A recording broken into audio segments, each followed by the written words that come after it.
Hello everyone, সবাই কেমন আছো? আশা করছি সবাই খুব ভালো আছো, আর আমিও ভালো আছি। আর প্রতিবারের মতো আজ একটি স্পেশাল থালি নিয়ে চলে এসেছি। আজ সোমবার। আজ বানিয়েছিলাম বাসন্তী পোলাও, কাশ্মীরি আলুর দম, আর ছিল সাদা পানিরের তরকারি। এই ছিল আমার সিম্পল থালি। কেমন লাগলো অবশ্যই জানিও। ভালো লাগলে অবশ্যই লাইক দিও, কমেন্ট করো আর শেয়ার করে দিও। পাশে থেকো, ভালোবাসা দিও। আর আজ এই রান্নাটি করতে করতে এবং এই থালি সাজাতে সাজাতে একটি সুন্দর গুরুত্বপূর্ণ কবিগুরু রবীন্দ্রনাথ ঠাকুরের কথা মনে পড়ে গেল।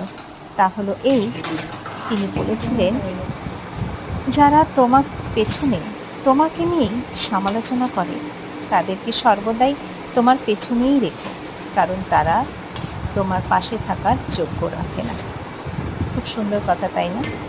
যাই হোক, আজকের মতো এটুকুই। সবাই ভালো থেকো, সুস্থ থেকো। আর আমার কর্তামশাই বলে দিয়েছে খুব সুন্দর খেতে হয়েছে। টাটা।